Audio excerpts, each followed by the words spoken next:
Jika sifat laknatnya tidak ada pada orang tersebut, maka kembali ucapan laknat itu kepada yang mengucapkannya.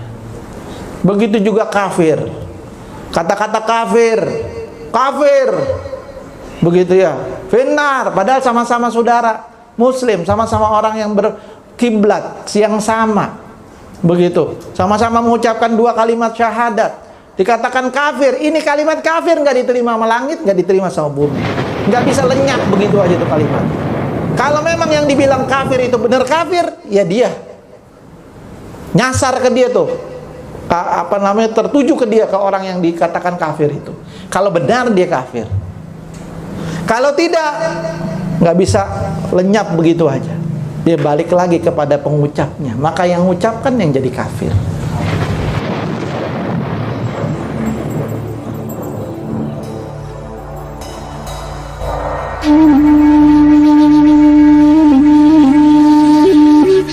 Ada orang-orang yang ngajarin muridnya, ya, guru yang ngajarin muridnya, kalau nggak mengkafirkan orang yang harus dikafirkan, maka kita kafir. Ente kafir kalau nggak kafirin mereka. Wah, berat ini. Ajarannya keras. Begitu ya. Keras. Orang diajarin keras. Begitu. Makanya wajah mereka nggak ada senyum-senyumnya acan. Kalau ketemu cemberut aja. Abusan komtoriro. Cemberut. Jalan cemberut diucapkan assalamualaikum. Salam. Masya Allah. Ada orang-orang yang begitu, ada. Saya tinggal di sini baru nemu orang-orang yang begitu. Oh, ada yang begitu benar. Ada yang tadinya sebelum sholat, sebelum ngaji, ke masjid begitu. Kalau mau gabung sama mereka, itu kalau saya lewat pakai motor negur, Pak Ustaz. Assalamualaikum, waalaikumsalam, Pak Ustaz. Ngaji, dia mulai ngaji. Ya, saya nggak sebutkan di mana. Ente orang bisa nerka sendiri, ya. Ngaji dia begitu. Sholat di situ, dia ngaji di situ. Sekarang kalau ketemu boro-boro negor, melengos. Begitu. Melihat saya dari jauh udah melengos dia. Gak mau negor. Kenapa? Gurunya ngajarin begitu. Gurunya ngajarin begitu. Ada satu jamaah saya di Darussalam, dia ngaji di Darussalam juga di Masjid Nurul Ikhlas. Orang tua. Dia bilang, dia cerita, saya punya ponakan satu-satunya di Jakarta, tinggal dia doang ponakan saya. Waktu lebaran sebelum pandemi kemarin, tahun 2019. Saya udah siapin makanan, istri saya udah masak, dia nggak datang. Nggak datang ke rumah. Saudara satu-satunya, ponakan satu-satunya di Jakarta, Ustadz. Saya sama istri saya sedih nggak didatengin. Akhirnya kita yang datengin, yang tua datengin yang muda. Ketika saya datengin, kenapa nggak datang ke rumah, udah nyiapin makanan, biasanya juga datang tiap tahun. Itu bid'ah. Nabi nggak pernah lebaran, kalau habis lebaran la haula wala quwata illa billah. Ah, ini kejadian benar. Orangnya ada, masih cerita sama saya nggak ngarang-ngarang. Cerita beneran. Nabi nggak ngerjain itu. Begitu. Nggak pernah Nabi habis sholat itu terus lebaran keliling-keliling kampung.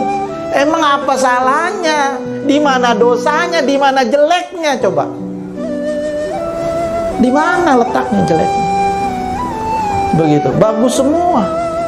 Di Yaman, Hadramut juga nggak ada tradisi itu. Ketika kita ceritakan kepada Sayyidil Habib Umar bin Muhammad bin Saleh bin Hafid, guru kita yang mulia, bahwa di Indonesia tuh kalau habis lebaran Idul Fitri, habis sholat Id, keliling kampung.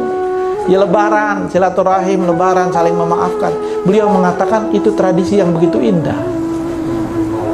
Tradisi yang baik, pertahankan itu tradisi. Pertahankan itu tradisi. Tradisi yang indah, kata beliau.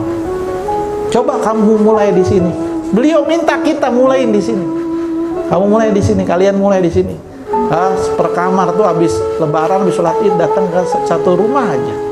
Jadi setiap kita datang ke satu rumah orang-orang yang udah kita kenal. Datang kita janjian nanti lebaran habis sholat Id mampir ke rumah.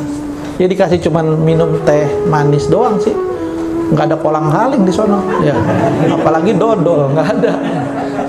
Ketupat gitu nggak ada, nggak kenal ketupat. Ya kita bikin ketupat, orang Indonesia dikata, ada. Ketupat apa ini ketupat? Rus jamit katanya ya, nasi apa, nasi freezer gitu, nasi keras gitu ya, nasi yang dikerasin gitu ya, seperti itu. Aneh mereka sama ketupat juga ya.